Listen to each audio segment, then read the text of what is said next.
मिल्कीपुर उपचुनाव को योगी आदित्यनाथ ने बना लिया नाक का सवाल। देना चाहते हैं कई बड़े संदेश, लेंगे अब हार का बदला। कैसे समाजवादी पार्टी को बैकफुट पर लाने के लिए योगी प्लान बना रहे हैं, आपको इस रिपोर्ट के जरिए बताते हैं। लोकसभा चुनाव में अयोध्या की हार को अभी तक भारतीय जनता पार्टी भूल नहीं पाई है। सीएम योगी आदित्यनाथ के लिए भी ये बहुत बड़ा झटका था। दूसरी बार मुख्यमंत्री पद संभालने के बाद सीएम योगी ने सर्वाधिक यात्राएं अयोध्या की ही की थी। प्रदेश में ही नहीं बल्कि पूरे देश की गिनती की जाए तो जितना विकास अयोध्या में हुआ था उतना विकास कहीं नहीं हुआ था। लोकसभा चुनाव से कुछ दिन पहले ही अयोध्या में श्री राम मंदिर का शिलान्यास हुआ था, जो इस क्षेत्र के लिए बहुत बड़ी उपलब्धि थी। लाखों टूरिस्टों के आने जाने का रास्ता क्लियर होने के चलते हजारों लोगों को रोजी रोजगार के लिए रास्ते खुल गए थे। पर अयोध्या लोकसभा सीट बीजेपी नहीं जीत सकी। अयोध्या सीट से जीतने वाले अवधेश प्रसाद पासी समाजवादी पार्टी के प्रत्याशी थे और उन्होंने ये सीट जीतकर जैसे इतिहास रच दिया।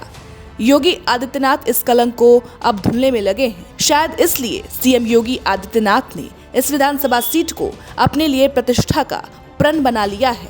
वो लगातार यहाँ विकास कार्य करवा रहे हैं, रोजगार मेला लगवा रहे हैं, करीब आधा दर्जन मंत्री यहाँ पर कैंपिंग कर रहे हैं। यहाँ की हार ने योगी की छवि को न केवल प्रदेश में बल्कि पार्टी में भी डेंट किया। जाहिर है योगी चाहते हैं कि अयोध्या को जीतकर अपने उस दाग को जल्द से जल्द धुल सकें। लोकसभा चुनाव के बाद गुटबाजी के भी आरोप लगातार लग रहे थे। जी हाँ, लोकसभा चुनाव में हार के कारणों के विश्लेषण में ये भी सामने आया था कि पार्टी में बहुत ऊंचे लेवल पर गुटबाजी चल रही थी।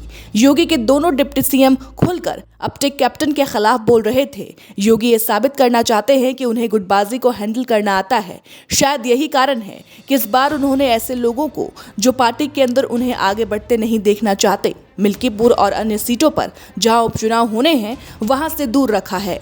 योगी आदित्यनाथ ने हर विधानसभा सीट जहां उपचुनाव होना है वहां के लिए खुद मंत्रियों की ड्यूटी लगाई है।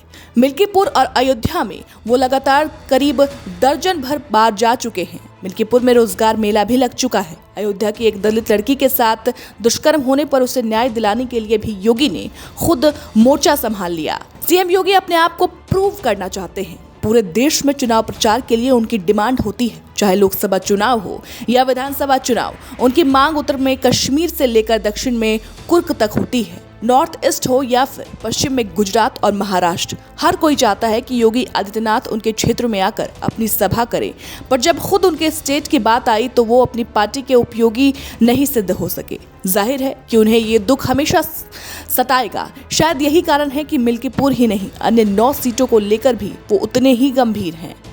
बीजेपी में सबसे युवा नेताओं में से योगी आदित्यनाथ एक हैं। अभी उनके पास 3 दशक की राजनीति बची हुई है, जबकि भारतीय जनता पार्टी में अधिकतर बड़े नेता अब रिटायरमेंट की ओर जा रहे हैं। योगी आदित्यनाथ को पता है कि अगर बीजेपी में लंबी पारी खेलना है तो उन्हें चुनाव जिताऊ छवि बनानी होगी, जो हमेशा से छवि रही है उनकी। उत्तर प्रदेश लोकसभा चुनाव में पार्टी को अपेक्षित सफलता न दिला सकने के पीछे चाहे जो कारण रहे हों, किरकिरी तो सबकी हुई है।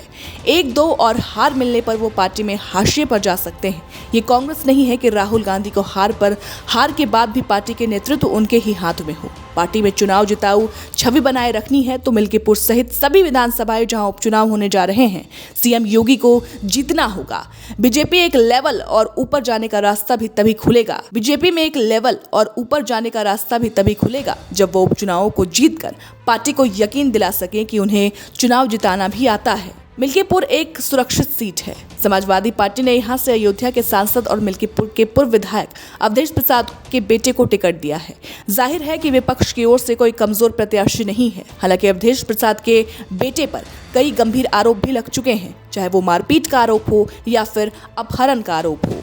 मिल्कीपुर सीट पर दलितों की आबादी अच्छी खासी है। इस विधानसभा क्षेत्र में अनुमानों के मुताबिक करीब 36% सामान्य वर्ग के मतदाता हैं। यहाँ ओबीसी वर्ग के 34, अनुसूचित जाति के 20% और 9% से ज्यादा मुसलमान मतदाता हैं।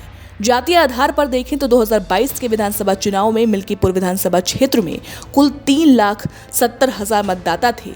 अनुमानों के मुताबिक इस विधानसभा क्षेत्र में करीब 60,000 ब्राह्मण, 55,000 यादव और पारसी और 30,000 मुस्लिम और साथ ही 25,000 ठाकुर मतदाता हैं, जो कि यादव और मुस्लिम सपा के परंपरागत वोटर माने जाते हैं और पासी जाति का कैंडिडेट होने के नाते पासियों का वोट समाजवादी पार्टी की ओर जा सकता है। अगर बीजेपी ये सीट जीत लेती है तो पूरे देश को ये संदेश जाएगा कि बीजेपी की पकड़ दलित और ओबीसी वोटों पर भी बरकरार है, जैसे हरियाणा में भी रही। अब बीजेपी के लिए इस तरह का नैरेटिव तैयार करना बहुत जरूरी हो गया है। जिस तरीके से सीएम लगातार हर उन 10 सीटों पर जा रहे हैं, वहां का जायजा ले रहे हैं, मंत्रियों से खुद मिल रहे हैं, खुद मोर्चा खोल रखा है उन्होंने, उसके बाद से तो यही लग रहा है कि इन 10 सीटों पर बीजेपी अच्छा खासा प्रदर्शन करने जा रही है। फिलहाल इस पूरी रिपोर्ट पर आपकी क्या राय है, हमें कमेंट कर जरूर बताएं।